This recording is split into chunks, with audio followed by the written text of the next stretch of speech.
Hey planty people, it's your boy Jordan. Thank you for coming back to Kentucky Plant Daddy. Today we are going to be going over the Calatheas in my collection, the strings of things in my collection, and the Peperomias in my collection. So I think that I'm going to start with the Calatheas first, and I'm going to go with one that it's not been a problem child for me. It's been fine.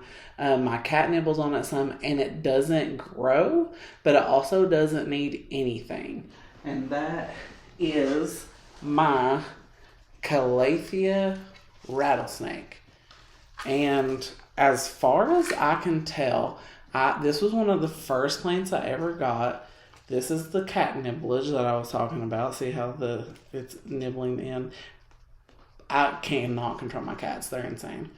But I've had this plant for like a year and something. I love it. The purple backs. Look at that pattern that's like on this leaf. I mean, they're just beautiful. But I will also say it likes to stay wet.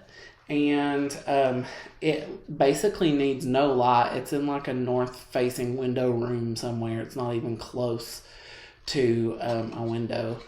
But it just has not grown for me at all. It could be the light situation, but also it's had the browning of the edges are not happening. Like, it looks like a healthy plant other than my cat nibbling on it. So this is in the nursery soil that it came in. I've done nothing to upkeep this plant. I water it once a week, but like drench it very heavily.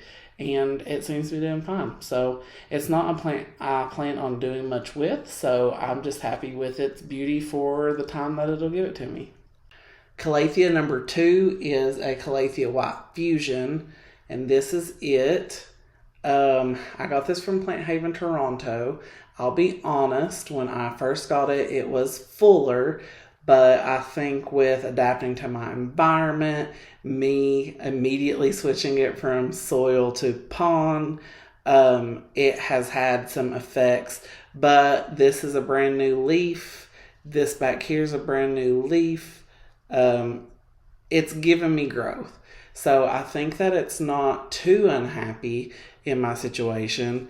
And I think that I only have like this leaf has some crunchiness on the edge. And this leaf has some crunchiness on the edge.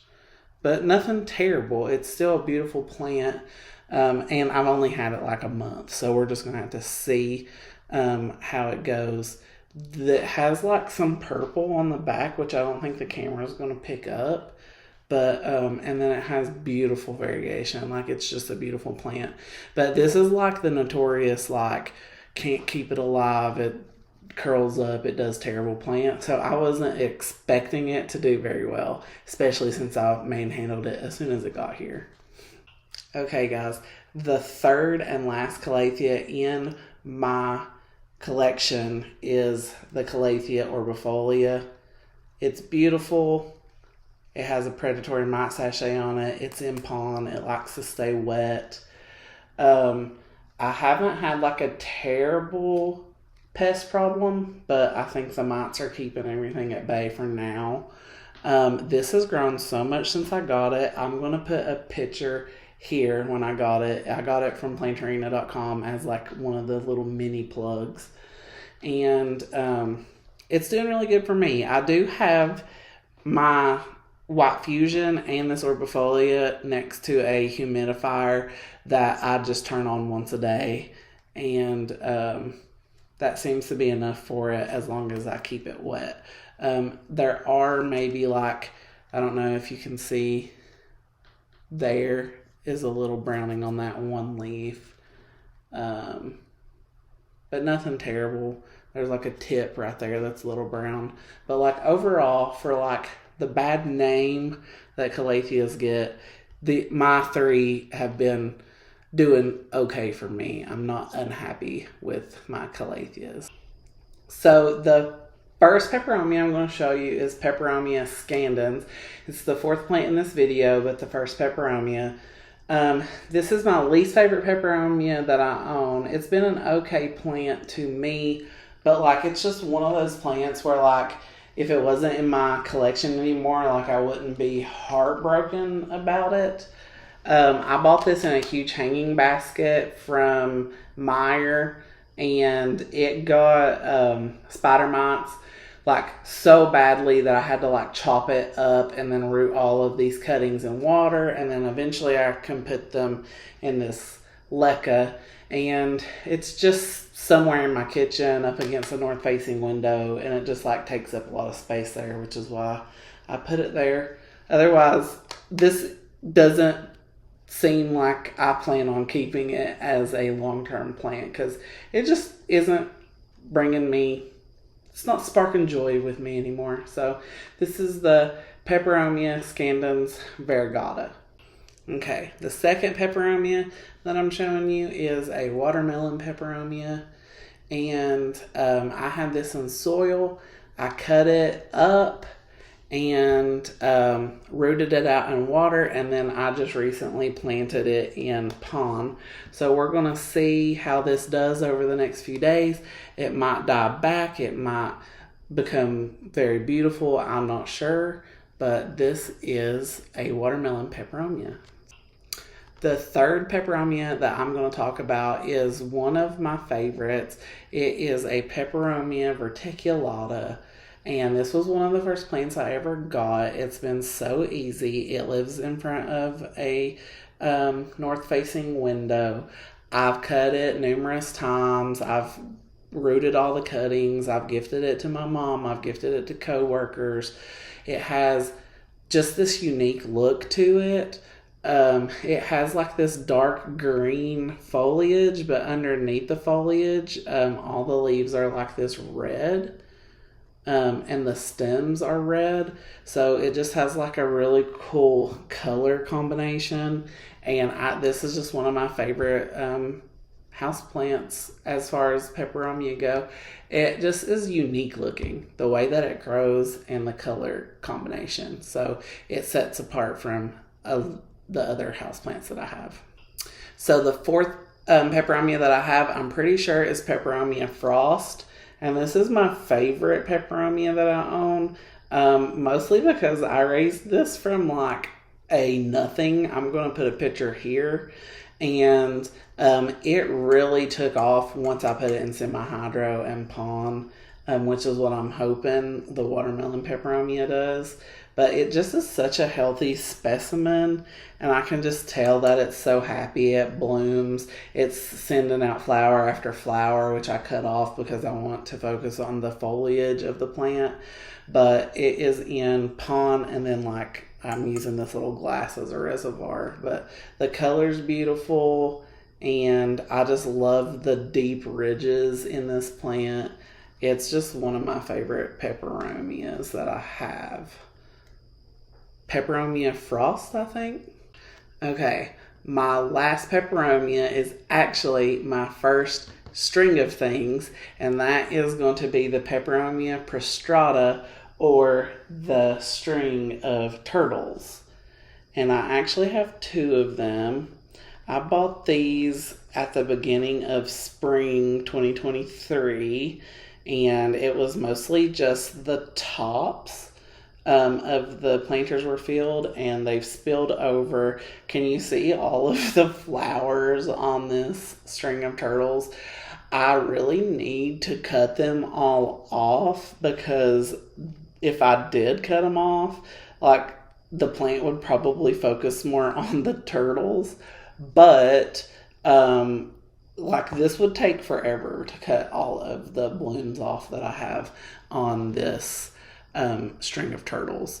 It's still in the terrible nursery soil. I just don't feel like dealing with it. It's growing so well, and it's so happy that there's really no point at this time. But I kind of thought that this was a good transition plant, because it is a peperomia, but it is also a string of plant. So this is my string of turtles, Peperomia prostrata. My second string of things is a string of pearls. Now, I nearly killed this plant because everything I read about it when I was a brand new plant person was to keep it in direct light and water it very, very little once in a blue moon. And my string of pearls started to wither away. It was getting crunchy. So I was like, oh, this seems dehydrated. Looks like I need to give it more water. And then I started watering it like a normal plant, and it's been much happier for me ever since. All of my little balls are full, and it is growing. It was very, very sparse in here, and now it's almost filled up the container. It's tried to climb over in multiple areas, but usually what I do is I will like take the little thing and put it back into the bowl. That way it gets more roots and roots into the dirt, and then I'll have a more full plant, and then it can start spilling over. So this plant is hopefully still in its infancy. It's in soil, it's in a south-facing window, and we will see what it looks like in 6 months or a year. Okay, so my third string of plant is a string of dolphins. And this plant's beautiful. I love it. I water it every 2 weeks. It's still in the terrible low soil that I bought it from, but it seems to be happy. It's in a south-facing window, just hanging. And I completely saturate this plant every 2 weeks. I've taken multiple cuttings of this plant. They root so easy. This is probably the easiest rooting plant that I own. And it flowered abundantly for me this summer. This plant is just aesthetically, I think, a beautiful plant, and it's one of my favorite string of things that I have. Y'all, we've made it to the end of my collection. This is the last plant. This is the last string of things, and there's a story that's going to go along with this plant. I actually have 2 specimens that I'm going to show you, and this is the variegated string of hearts. So I have slowly built this full little pot, and it's starting to spill over. It's growing great. It's in soil, and this lives in a south-facing window. So this is a pot that I've started from scratch from little cuttings, and I look forward to seeing what it looks like in 6 months to a year. Now, the second specimen that I have had since the beginning of spring, and it is the same plant, variegated string of hearts, and it is a beautiful specimen, so long. It's grown so much this summer. It's insane, but there's a funny story about this plant, and the story is that this isn't really my plant. There was a girl that I met through Facebook, like a plant group, and I was going to buy other plants from somebody, and the other girl bought a plant from the same person, and she asked me if I'd pick this up for her, and I said yes, because we live in the same small city, and it was probably like 30 minutes away.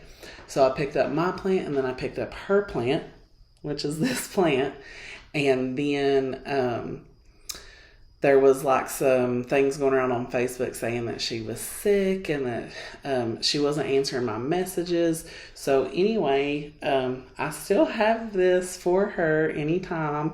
I'm just waiting on her. I've messaged her numerous times. I'm keeping it healthy for her. I have cut it to fill up my container.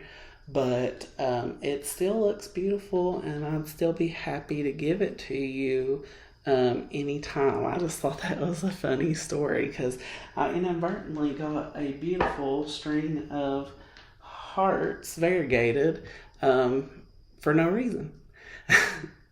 But okay, guys, so this is the end of my video.